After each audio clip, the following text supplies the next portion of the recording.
Hello everybody, this is Mike1217 and welcome back to Let's Play The Legend of Zelda the Minish Cap. And we are done with all the side quest stuff that I'm going to do in this Let's Play. And really all there is left to do are basically just all kinstone fusing and heart piece collecting. Which as I mentioned before, is going to be really tedious and isn't going to be very fun to show. So, I mean, I'm sure eventually I might show some of it in bonus material. I can tell you right now, this game has a lot of potential for bonus episodes. So there'll definitely be a lot of that to come. But for right now, let's just stop worrying about this stuff and let's beat the game. How about that? So without further ado, let us continue and finish Dark Hyrule Castle. That is all we have left to do. So here we go. So, Dark Hyrule Castle. As a final dungeon, you know, something about the Zelda series that I've never understood. And that's always been like one of my biggest pet peeves about the Zelda series. Is that they always seem to cop out with the final dungeon. And that's not to say that this one's bad. It's not a bad final dungeon. But, you know, it's nothing spectacular. This one is okay for a final dungeon. Especially considering how lackluster some other Zelda games' final dungeons are. And by final dungeon, I mean the one that leads to the final boss of the game. Like, there are some Zelda games that don't even have a final dungeon that actually leads to the final boss. Like Majora's Mask, for example. And I've never understood why the series just, you know, we don't get very good final dungeons. They just always seem to cop out on it. And really, now that I think about it, the games that did have good final dungeons were the classic ones, like the original Zelda on NES, Link to the Past, Zelda 2. Even though I haven't played it through, I'm familiar with this final dungeon. And you know, like, in my opinion, I always felt that the Zelda games need to have a final dungeon that's just super difficult and that just trumps all the rest of them. And you know, the Zelda series just doesn't do that for whatever reason. And I just don't understand why. Because, you know, like I always remember the final dungeon in A Link to the Past just being brutal to me, in my opinion. But, you know, the Zelda games today, for whatever reason, they just don't do that. And this dungeon's pretty linear. And again, it's okay. For a final dungeon, it's pretty good. But, you know, compared to the others in this game, like the Palace of Winds and the Temple of Droplets, isn't, you know, it's nothing too special. It's pretty much just going room to room and taking on different types of trials. And they are pretty difficult puzzles and trials. Like, this is actually pretty hard here. You have to navigate your clones around this. It's hard to describe how you get through this. I had to wait for the blade. Oh, what the hell? Yes, that can mess you up. Because, of course, when the blade hits you, you lose your clones. It's hard to explain, like, what the best strategy for this is. Yeah, see. Okay, the best thing to do is to wait for it here, like this. Oh, damn it, I'm gonna mess this up again, aren't I? Okay, just be calm, be calm. Thank God! Thank God, oh my God. Yeah, that's probably the hard, do not jump down, by the way. It's probably the hardest room in the dungeon, now that I think about it. Damn, that's tough. And it's really hard to explain why, but it is. Anyway, yeah, we get a small key through that, and then we just go back to the beginning. And because there's a locked door there. And we shall move on. So yes, that's pretty much what this dungeon is room by room, and then you're doing some pretty tough task. And yeah, I mean, I'm not gonna lie, it is a hard dungeon, but it's not, you know, it's nothing that really just opens your eyes. It's not like the Palace of Winds. Palace of Winds is brilliant in my eyes. Okay, so right here, I believe I have to split off into a certain type of formation. Because we need to hit these balls back at these guys shooting at them, and they all have to go down at the same time. So you have to form yourself. Like this, okay. Kind of have to go kind of in a rhombus. We'll use geometry terms. And then just swing your swords like crazy. Okay, that worked. And then move on. There are a lot of puzzles like that too. We have to hit back the cannon boss back to those guys. It's like, I think we did it like 3 times in this. And it's just a defeat. Actually, I remember having to blow up a wall here, like in the bottom left corner. I don't think you have to worry about the enemies, yeah.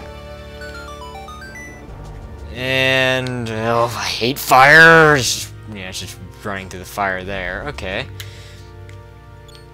And... okay, so now we're up to the top floor. And are we... oh wow, we're near the end of this already. This is going by pretty quickly. Now, this is the first time we fought a Dark Knight in a long time, from what I recall. And the best way, like remote bombs are awesome against these. You can just blow them up and stun them, and don't hit yourself with them. That's for sure. When's the last one? Oh no, we fought one of these in Palace of Winds. Never mind, I'm stupid. Okay, yeah, this is definitely how. Oh wow, can you hurt them? But did he just get hurt by me throwing it at him? I think he was. Yeah, this is definitely the best way to take care of these. Another thing you can do is to use your shield and block their attacks, and that'll give you an opening. But I find the bombs a lot better because you also do damage with the bombs too. Okay, now you may notice this chair shake. Well, you can actually push it out of the way, I think. Can you? Yeah. And then you can go down. But what's the point of coming down here? Because there's 2 pathways. I don't think I've ever gone to this right. Let me see what this right path leads to really quick. So now I'm... oh, this is probably the compass. Okay.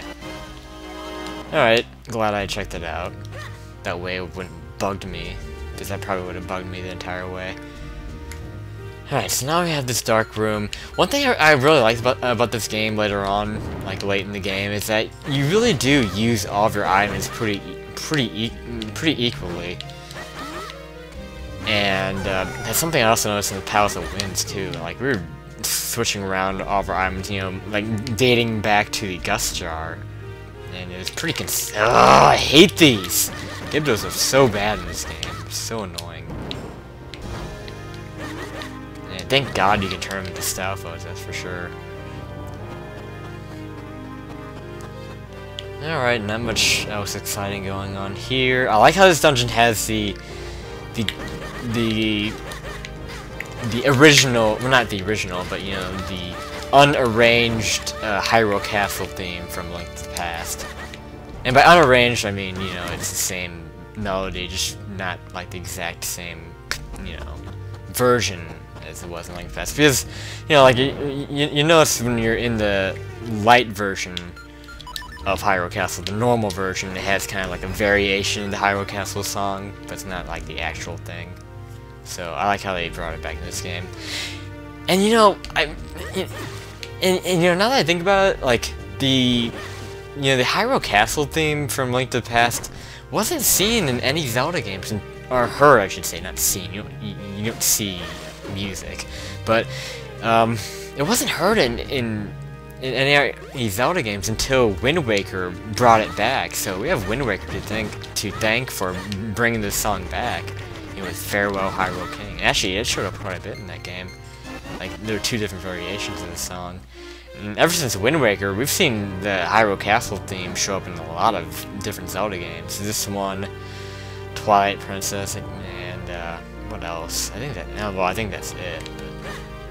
But I'm hoping to hear it in Skyward Sword. I'm so excited for the music in Skyward Sword because it's going to be all fully orchestrated, done by the same composer who did the Super Mario Galaxy games, which of course have fantastic music, as I've stated before. Damn it. Okay, getting through this fire stick is going to be a pain. And apparently whenever the fire stick hits your clones, it actually affects your solid Link.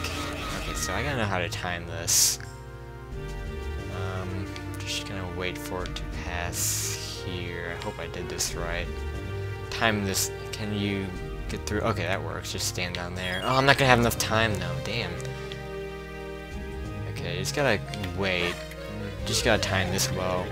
Wait till it's vertical at 12 o'clock. There we go. Let's use your clock terms for that. Don't lose your clowns. But yeah, I'm really eager to hear what kind of music Skyward Sword has to offer. Because I'm already liking like the trailer theme for it. Yeah, so. And speaking of Zelda music, something I'm actually thinking of doing pretty soon is a top 25 songs from the Zelda series. Because as you may notice, I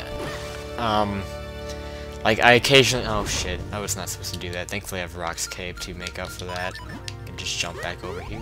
Can I? Can I jump back out? Oh shit. Okay, thank you. I thought I was trapped there. But yeah, like you may notice I have like a playlist for top 10 tracks from a certain like game series. Like I have one for the Donkey Kong Country series, and I have one for the 2 Super Mario Galaxy games. And now, because you know the Zelda series is in its 25th anniversary, I'm thinking of doing a top 25 for that. And you know, doing 5 videos with 5 songs each. And, you know, I'm probably gonna do that pretty soon after I finish this LP. And that's, oh my god, the choices for that are going to be really difficult. Oh man, this room over here doesn't lead to anything, really, so don't worry about that. You can get refills, that's pretty much it. Look out for the whiz strips, I guess they can't hurt you from over there. I'm trying to think of what songs from this game I would include. Well, I don't want to spoil anything. I guess I shouldn't spoil anything, so yeah. Let's just leave it at that. So, okay, here, you can probably, I'm gonna see if you can jump across this, I'm curious. You can't. That's weird, I don't know why you can't jump across that. But oh well, we can use our boomerang, hit that switch. And that'll make the bridge come across. Again, you're seeing exactly why I say this is really linear of a dungeon. Which is part of why I think it's kind of meh, it's mediocre. And yeah, I always, I don't want to use the word hate it, but I always get really disappointed when I run into a linear dungeon in a Zelda game, like the fucking Temple of Time in Twilight Princess, which, in my opinion, is the worst dungeon of any Zelda game. Because it's just so bad. I don't want to say badly designed, it's really lazily designed. The Temple of Time, and I don't know why I'm talking about that. Anyway, these switches you have to hit all at the same time, so you need to get into a trapezoid, more geometry terms, apparently. I feel like such a nerd now. So yeah, do that, just go into the corners here. And we're getting close to the end of this. I wonder if maybe I could get, no, I definitely can't get this done in one video. I'm up to 15 minutes now. But I think I'm getting close to the, red portal, and I'll stop there. Okay, so do I even have to, I guess I do have to fight these guys. Yeah, there's the boss key, or not the boss key, the boss door. So once we kill these guys, the red portal will appear. So I'm gonna use my handy, or not handy, never mind, not handy spin attack. Shoot, what worked against these before? Does the dash attack work? I remember like some kind of sword skill worked really well against these. You're gonna take a lot of damage. I think I have 3 fairies though. But there you go. Once they both die, the 2 doors on the sides open up, and then a red portal opens up, which I will go through and go back to the beginning of the dungeon, because there is something really important that I need to get, and it is relevant to beating the dungeon. Trust me. So I'll be showing you what that is and finishing the final dungeon of the game next time on Let's Play The Legend of Zelda: The Minish Cap. See you guys then.